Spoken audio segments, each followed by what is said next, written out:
예, 안녕하십니까. 자, 또 오늘 또 적천수천리 여명장입니다. 오늘이 세 번째일 겁니다. 자, 여명장에 대해서 일단 이건 원문이고요. 뭐 함진이 뭐 그런 거 보지 말라라고 했고요. 그런데 이제 임철도 선생님께서는 이렇게 말씀하세요. 여기 일본서부터가 여기가 이제 용신이 부성인 거를 말씀하셨어요. 그리고 그 다음에 1, 2, 3, 4, 5, 6, 7, 8에서 여기까지가 남편을 속이거나 극하는 경우예요. 이럴 때 되게 보면 식신이 많고요. 무관성이고요. 상관 있고요. 비겁이 왕하고요. 이런 경우는 남편을 속이거나 극하는 경우가 있다라는 거예요. 그렇죠. 되게 보면 이런 경우가 이제 속이고 극하고 하는 것이죠. 그런데 자, 오늘 이제 설명할 것은 자식이 어떻게 될 거냐를 가지고 말씀을 하세요. 그럼 여명의 부성은 즉 용신이 될 것이고 여명의 자성은 즉 희신이 될 것이니 불가하다. 오로지 관성만 가지고 남편이라고 하지 말아라 라는 거예요. 그러면 결국은 여자 사주에서는요, 용신이 깨지면요, 남편한테도 위태롭다라는 걸 말씀하셔요. 그러면서, 자, 자식부터 이제 여기서, 말씀을 하십니다. 여기서부터는 자식에 대해서만 얘기하세요. 상식이 위자. 맞죠? 상식이 자식이에요. 상식이 자식인데, 일주가 왕하면서 상관이 왕이에요. 일주가 왕하니까 상관계원을 충분히 감당하겠죠? 무인수예요. 인수가 있으면 상관하고 싸울 거 아닙니까? 유재성해요. 재성을 상관 생제하고 있는 거예요. 그러면 자식이 많은데 어떻게 되냐? 귀하다라는 거예요. 자식에 대해서만 얘기해요. 일주가 왕하고요. 상관이 왕이에요. 무재인. 재성과 인성은 없어요. 이런 때도 자식이 많으면서 강하다라는 거예요. 이 강이 어떤 뜻인지는 모르지만 일단 건강하다라는 것이겠죠. 그리고 일주가 왕이에요. 상관이 가벼운데 유인수예요. 그런데 재성이 듣고 그랬어요. 그러면 이 제극인을 해서 어떻게 된다? 상관을 보호한다. 인수가 상관을 눌러주는 것을 보호하는 거예요. 그러니까 일주가 왕하니까 상관이 가벼워도요. 재성 듣고 가면 좋죠. 그래서 자식이 많고요. 약간 상관이 가벼웠어요. 그러니까 부자가 된다. 자식에 대해서 얘기하고 있습니다.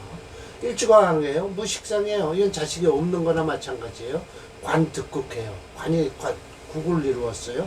이래도 자식이 많고요. 어질다. 라는 거예요. 일주가 왕이에요. 무식상이에요. 그런데 유재성이에요. 그러면 무관살이에요. 그럴 때 자식이 많고 능하다. 능력이 있다라는 거예요. 그리고 일주가 약하고요. 식상이 중요해요.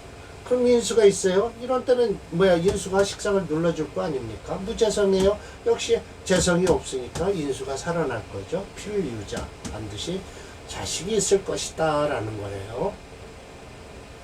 일주 약해요. 식상이 가벼워요. 무재성이에요. 그런 때 필유자. 자식이 있다. 그럼 뭐가 강한지는 모르겠네요. 오늘도 사실은요.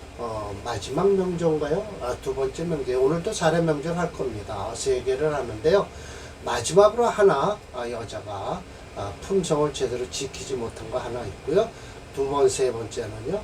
자식이 잘 되고, 남편이 잘 된 사주를 들어가겠습니다.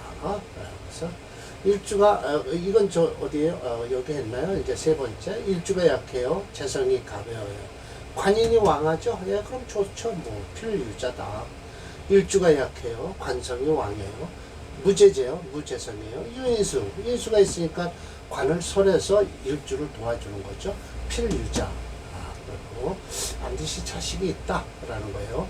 일주 약하고요. 무관성이에요. 상겁이에요. 상겁이 있어요. 이런 때는 이거는 어떻게 될까요? 필유자라고 했으니까 관성도 없고요. 일주도 약하고요. 상관과 겁재만 있죠. 이럴 때 상관을 쓰는 거예요. 용신으로서 겁재가 있으니까요. 그래서 필유자, 자식은 반드시 있다라는 거예요. 일주가 왕이에요. 유인수예요. 그리고 무재성이에요. 필소, 자식은 반드시 작을 것이다. 여기는 자식이 반드시 있다라고 했고요. 요 두 가지는 자식이 적을 것이다라는 거예요. 일주가 왕이에요. 비겁다예요. 예, 무관성이에요. 유인수예요. 모두 한쪽으로 쏠렸죠. 자, 필수. 자식이 반드시 잘 것이. 이건 자식이 작다는 걸 두 개의 경수를 뒀어요. 자, 다음으로 필무자에 대해서 얘기를 해요. 반드시 자식이 없다라는 거예요. 일주가 왕하고 인수가 중하고 무재성이에요. 예, 그러니까 이건 쏠렸죠. 종왕이나 종강으로 되죠. 필무자예요. 자식이 없다. 예, 그러니까 결국 종격도 여자 사주에선 별로 좋지 않다. 일주가 약해요. 상관이 중하죠. 예, 그러면 인수가 가벼워. 이건 상관으로 다 끌려갈 수가 있죠. 그래서 반드시 무자, 자식이 없을 것이다. 라는 거예요. 일주가 약해요. 재성이 중해요. 예, 제다 시작사주죠. 봉이 인수를 했어요. 그래도 필무자라는 거예요. 왜? 이 인수 만나봤자 제극인을 당하죠. 그래서 무자. 일주가 약해요. 관살이 왕하죠. 반드시 무자예요. 네. 그래서 일주가 약해요. 식상이 왕이에요. 무인수예요. 필무자. 이것도 식상이 왕이니까 종합격으로 나가겠죠. 17번. 자, 이것도 책 구조대로 제가 해놓은 겁니다. 분명히 이렇게 쭉 줄을 써놨어요. 그래서 여기까지. 그래서 화영토조 무자. 그러니까 화가 치성했어. 무자. 그러니까 이거는 뭐죠? 대개 보면 이런 사주는요, 염상격이 되겠죠. 토금습체, 무자. 예. 수범목부, 예. 물이 많아서 나무가 떴어요. 자식이 없다. 한금순행, 금이 차갑고 물이 얼었다. 무자. 중첩인수, 무자. 재관태왕, 무자. 만국식상, 무자. 그래서 이상 무자자. 자식이 없는 사람이다 라고 했어요. 다음 또 강의에 반드시 하나가 극부가 되지 않으면, 또 그렇게 되면 극부가 아니면 일찍 죽는 사람에 대해서 다 얘기할 겁니다. 쭉 다 나갈 거예요. 그래서 앞으로도 한 2번 더 원문을 강의를 하겠습니다. 오늘이 283번서부터 해야 되나 그럴 거예요. 284번이네요. 284번부터 하겠습니다. 284번이 마지막으로 여자가 절개가 없는 사람, 절개를 지키지 못한 사람이에요. 그래서 은근히 사주는 그래도 그럭저럭 괜찮은데 자식궁이 별로 썩 안 좋아요. 대개 보면 여자나 남자나 일지를 가지고 상대방 궁을 배우자 궁이라고 하는데, 오늘은 또 좀 월간을 배우자 궁으로 쓰신 게 있어요. 근데 그거는 좀 마음에 안 들고요. 284번서부터 해야 될 것 같아요.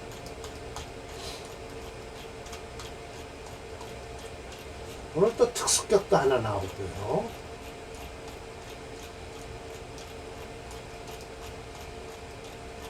천천히 봅시다. 예. 이거네요. 자, 이 사주예요. 상관격이죠. 예. 4월에 태어난 을목일주가요. 예. 이 사주는요, 화채 수금용조예요. 그래서 일주에 이렇게 수가 있고요.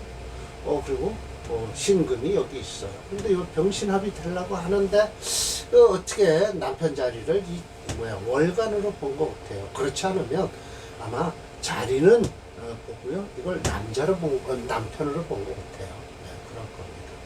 그래서 자식궁과 남편성이 별로 안 좋았다라고 얘기를 해요. 자, 연월일 여기까지 보는 거예요. 육자관지 6글자만 딱 보면 을목생호 4월에 태어났어요. 그래서 상관이 당령했죠. 네, 당령을 했어요. 가장 반가운 건 자하태인이에요. 맞습니다. 인수가 아주 잘 돼 있고요. 더군다나 이거 보세요. 충사재상, 이거 보세요. 상관을 충을 해갖고 인수가 상관격이니까요. 아주 격으로서는 제대로 된 격이에요. 네, 상관격은 일단 제하라 라고 하니까 인수가 제할 수밖에 없죠. 사회충으로 좋다라는 거예요.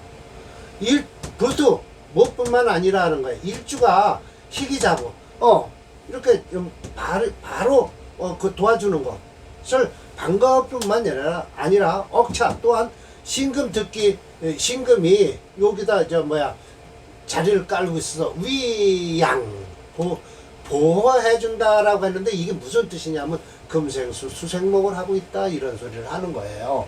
예, 그러니까 결국은 이 남편성을 지금 가지고 근거를 대고 있습니다. 그러나 금은 이 해수 솔직한 얘기로 이렇게 되는 거죠. 이 사주가요. 지금 요 개미대운까지는 안 좋습니다. 화운이라 화채니까요. 그러면 신유 이 두 대운은 좋아요. 병술대운은 안 좋을 겁니다. 예, 분명해서 화가채니까요. 이 병술이 병이니까요. 병술이 병이에요. 시간이 병이 걸렸어요. 예, 그래서 자식도 안 좋다라는 거예요. 자식도 안 좋다. 예, 그리고 병신합을 해서 남편도 안 좋다라고 해요. 바로 얘기해서 상관이 용인, 상관격에 인수 쓰는 거예요. 아주 잘 격국론으로도 딱 맞는 사주입니다. 독살유청, 살이 유일하게 혼자 청하다라고 해서 신금을 얘기하는 겁니다. 그러나 저 살이 제대로 지금 힘을 못 써요. 사화 속에 경금이 있다 치더라도 독살유청 홀로 남은 살이 청하다라는 거예요. 청하게 남아있다. 그러나 구단, 몸이 모양이 아름다울 뿐만 아니라 2차 또한 제복, 제주도 좋았어요. 더군다나 서화가 개정 모두 정통했죠. 소렴, 꺼리는 게 바로 술시예요. 명술시요. 긴극 해수하죠. 예, 술토가요. 폭양일투, 예, 병화가 하나 딱 투출했죠. 신금수상, 예, 금이 상처를 입은 거예요. 남편이. 그래서 이미 분리후 어디에서 분리하냐? 부자지공, 부자지궁이라고 했지만 궁은 사실은 병술로서 안 좋고요. 물론 병화가 자식이 되겠죠. 을목일주니까요. 그런데다가 또 궁은 곧 뭐예요? 이게 궁이랄 거 아니라 사실은 신이 되겠죠. 부자지신. 예. 그러니까 남편과 자식이 짝짝꿍이 돼서 합을 하고 솔직히 남편이 기운이 빠지는 거죠. 그래서 겸해서 손괴한다. 어디에서? 평생 지켜야 될 성질을 손괴를 당했다라는 거예요. 예, 이렇게 해서 지금 사주가 오늘 이게 이제 삼각격이지만 특히 이 병화, 자식성이 남편성과 합을 하는 바람에 결국은 썩 대운도 살피지도 않고 평생 지켜야 될 정적, 성질 그래 손괴를 입었다 해서 아마 이 병술대운에 이 사주가 또 딴 맘을 먹은 것 같습니다. 예, 남편을 극했다든지요. 예, 병술대운에 남편도 극할 수 있습니다. 예. 야, 상관격의 중화용신에 의하면 신약하여 인성을 용신한다는 것은 상관용인이라 한다. 물론 전조와 마찬가지로 재간성이 강해서 인성을 상신으로 쓰는 경우에 육천론에서 상관성이란 글자의 의미대로 관을 상기하는 것으로 옛날에는 매우 꺼리는 육친론이다. 육친신이다. 왜냐하면 여자에게는 남편이 관성해야 되기 때문에. 그러나 요즘 시대에는 이 상관을 가진 사람들이 출세하는 시대가 되었다. 예를 들면 대부분 연예인들이 바로 상관기가 있어 신강만 하다면 상관생제를 해서 많은 돈을 벌 수 있죠. 그러나 이 사주는 일주가 약해서 인성을 쓰기 때문에 썩 좋지는 않았지만 솔직한 얘기로 이 정도 사주는요 제가 프로그램에서 배드리지만 병술대운만 넘기고요 초년대운이 조금 힘들었지 병술대운만 넘기면 아주 승승장구할 팔자라는 것이죠. 오행책으로 뭐 화가 7점이에요. 강하죠. 그 모행이 이렇게 해서 초가종주 오행이죠. 화채 수금용주예요. 수금이 용이시 된다 라고 했어요. 철저님도 바로 상관용인이에요. 그래서 술을 취하고요. 독살유청 좋죠. 홍양일도 신금 수상을 당했죠. 그래서 이미 어디에서 분리할 것이냐 하면은 남편과 자식이 짝짝꿍이 돼서 한마음이 돼서 이 부인의 성질 지켜야 될 평생 지켜야 될 성질을 버리겠다라는 것이죠. 자 봅시다. 284번일 거예요. 봅시다. 아마 병술대원에 아마 이 사람은 아마 혼이 났을 겁니다. 예, 이운이에요. 지금 어리게 8살이니까 임수대운은 좋죠. 그러나 오미대운을 벗어나 있죠.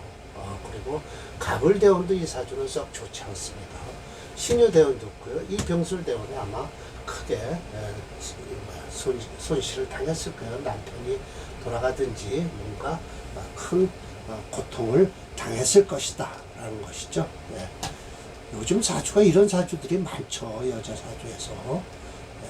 자, 이제 다음으로 자식들이 이제 좋아지는 사주가 나오기 시작합니다. 네. 예, 이게 이제 정인격으로 나오네요. 첫 번째 사주가 참 정인격으로서 나오네요. 신월에 태어난 계수일주예요. 근데 토채 수금용조죠. 왜 토채 수금용조였을까요? 이 목을 못 쓴다는 거예요. 토가 체래도. 이따 저 밑에서 설명드리지만 프로그램에서 분명히 토채 수금을 쓰라라고 나와 있어요. 왜 그런가는 이따 설명을 드릴게요. 차조 관성이요. 식신 좌록했어요. 이 관성이죠. 식신. 좌록 그랬어요. 무토에서 기준을 했을 때 신금이 식신이죠. 그래서 인수담령, 봉생. 인수가 딱 당년에서 봉생, 일주를 돕고 앉았죠. 재생관왕. 이것 때문에 바로 수금을 쓰라는 거예요. 재생관왕. 재성이요. 관성을 생에서 왕해졌다라는 거예요. 불상, 인수. 인수만큼은 손에 다치질 않은 거죠. 이 사화는 신금과 짝짝꿍을 이루죠. 그래서 인수담령이고요. 조기부신. 맞습니다. 식신득지에서의 일기상생. 식신이 득지에서요. 일기상생. 이 사주가요. 화생, 토해서 토생금, 금생수, 수생목으로 흐른다고 아마 그렇게 말씀을 하실 거예요. 그럼 지금 식신까지도 지금 일기로 상생을 한다라고 하면 저 식신을 용신으로 해야 될 거다라고 하시면 착각이에요. 그건 아니고 극설교과가 일어난다고 해서요.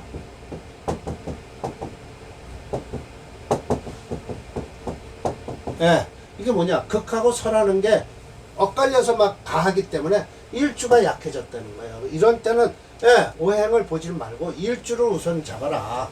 그래서 일주가 위태롭기 때문에 극설교가 아니까 금을 용신으로 하라고 나와 있습니다.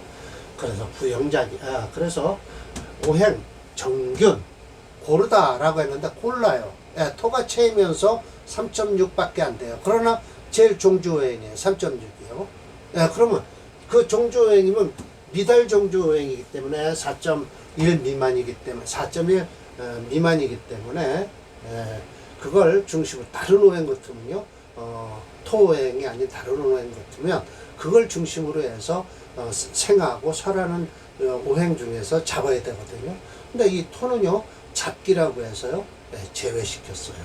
그래서 안상순수하다, 편안하고 상선함이 순수하다, 부영자기하다, 아주 좋은 소리죠. 남편은 영화롭고요, 자식은 귀하게 됐다. 대를 이어서 양대, 일품지방했다, 일품에 봉해졌다라는 것이죠. 참 좋은 사주라고 할 수 있습니다. 이거 인수를 월지에 있는 인수를 쓰고요, 내 자신이 수를 쓰기 때문에 좋습니다. 토채 수금영조입니다. 이따 해드릴게요. 중주자는 이 여명장을 시작하면서 전조까지 꼭 10개를 불행한 사례명제로 올려놨어요. 오늘 그럼 10개니까 오늘 4번째 강의가 됩니다. 3개씩 오늘 12개를 할 거니까요. 12번째로 할 거니까요. 특히 상관성과 재성에 의한 피해를 본 명주들이 대부분이다. 그 이유는 상관은 관성을 상하게 되고 재성은 인성을 상하므로 관인상생을 하는 작용을 방해하기 때문이다. 일단 차조의 계수일주는 유일하게 돕는 월지의 신금이 눈에 띄고 나머지는 일주를 극하거나 설계하는 오행들로 구성되어 있다. 용신 결정은 아래 프로그램에서 확인할 것이다 라고 했죠. 그래서 오행책론으로 보면요, 예상외로 토오행이 3.6이에요. 금오행이 3.2, 수오행이 1.8이에요. 목 2.6, 화 2.2예요. 그러면 자, 수일주니까 수를 극하는 오행이 3.6, 목, 설 2.6, 화 또 일주가 극한을 하고 신빠져. 그래서 이렇게 합치면 3.6, 6.2, 또 8.2, 8.4 합쳐서 8.4가 되잖아요. 그럼 수와 금오행은 얼마냐? 예, 그래서 5.0이죠. 5.0이 돼요. 그래서 강한 오행 때문에 일주가 약해져서 특수격이 됐어요. 자, 또 설명 들어갑니다. 토행이 3.5로 미달종주 오행이 됐어요. 그래서 화토 금오행 중 두 개를 선택해야 하지만 이 명절은 특수격인 극설교각격이 됐어요. 일주를 중심으로 해서 수오행이 용신이고 금오행이 시신이 되는 사주예요. 그러면 제가 프로그램에서 배워드릴게요. 프로그램에서 그렇게 하라고 나와 있으니까요. 자, 285번이죠. 네. 자, 보세요. 이렇게 됐어요. 극설교각격이에요. 토채, 목수용조가 아니에요. 토채, 금수용조예요. 금을 용신으로 하는 겁니다. 그래서 여기까지 지금 가장 좋은 대운까지 흘러와 있는데 갑이 늘며 대운되면 이 사주는 끝날 사주죠. 뻔할 뻔짜입니다. 설하는 사주가 나오니까요.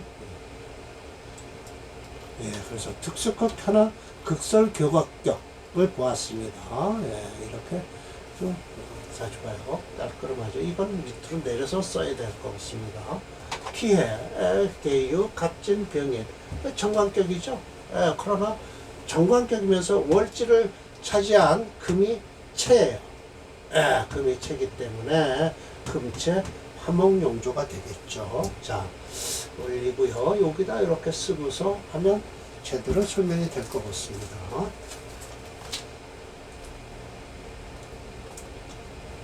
기해, 개유,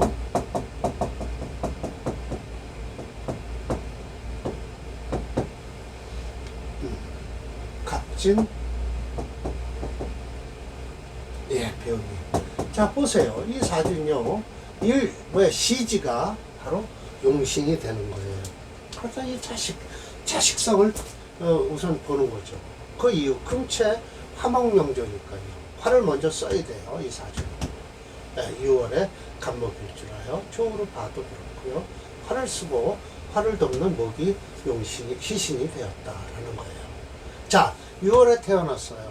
음년생이죠. 신대운만 벗어나면 화목대운으로 역대운으로 흐를 것이다. 그래서 대운이 좋게 흐르는 사주죠. 아이고, 아니네요. 이 사주 여자죠. 여자니까 순행을 해야 되겠죠. 신유 하면은 지지로 수는 아무 관계 없습니다. 천간으로 임계수가 들어오면 이 병간을 끄면 안 돼요. 이 사주는요. 절대로요. 8월 관성, 재성이 조금, 관성과 관성과 재성이 금을 돕고 있다라고 했어요. 그러면 재성은 여기 있고요. 관성은 어디 있을까요? 이 관성과 재성이 서로 금을 돕는 게 아니라 이게 관성인데요. 제가 잘못 읽고 있나요? 원문을 한번 봅시다. 똑같이 나와 있네요. 8월 관성. 그래서 하나 이렇게 살짝 점을 하나 찍었네요. 그래서 재성 조금 생호 인시네요. 이렇게 됐네요. 요게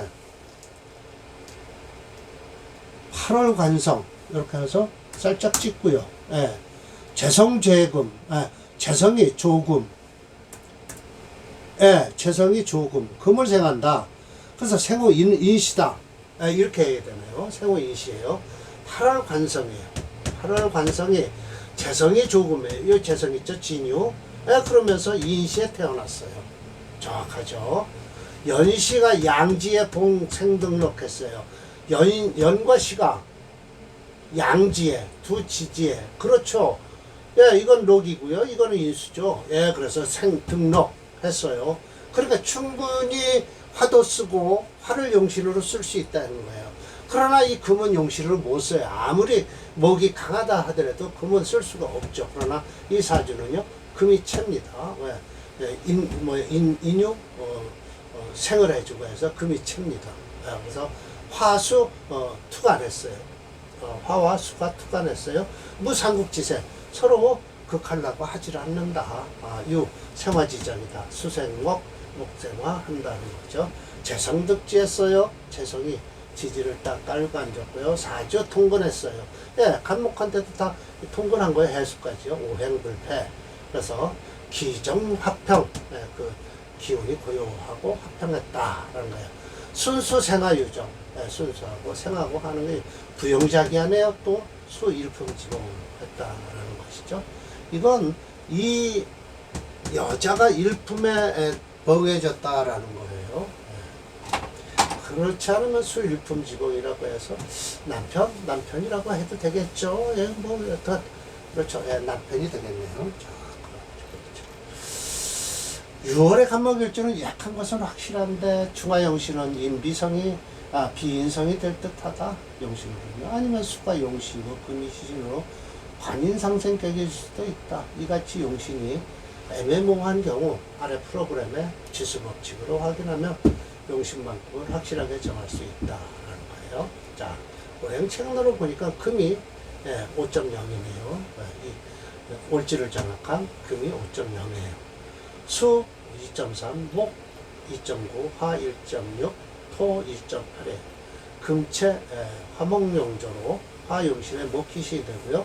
금오행이 종주체인으로 지지로 흐르는 수대우는 플러스 한신이 된다. 물론 천간으로 들어오는 인계수 대우는 불리하다라고 했죠. 네, 맞습니다. 저 병화를 끄지 말아야 돼요. 네, 여자 일주에 목생화 식신은요, 자식이 되니까 좋겠죠. 자, 프로그램에서 확인하겠습니다. 286번이에요. 네. 좋습니다. 이 지지로 수는 좋은 거예요. 지금 다 어리네요. 4살밖에 안 됐네요. 그러면 지금 64살이 됐다 치면 이 경진대원이 오면 이 사주는 썩 불안하죠. 그러나 경대원이나 신대원만큼은요, 저 병화를 끄지는 못합니다. 끌 수는 없어요. 막히죠. 오히려 들어와서 회극을 당하죠. 병인이라는 시간이 아주 대단히 좋은 사주죠. 이 사주는요. 그래서 자식이 훨씬 잘 됐다. 그런 거죠. 남편은 정관격으로 6월에 태어나서요. 남편 성은 썩 그다지 기대할 수는 없죠. 금이체니까. 그러나 자식 때문에 이 아주머니는 팔자가 풀린 팔자입니다. 자, 이렇게 해서 오늘 강의 또 여명장에서 4번째 강의를 마치겠습니다. 12개까지 했습니다. 자, 마치겠습니다.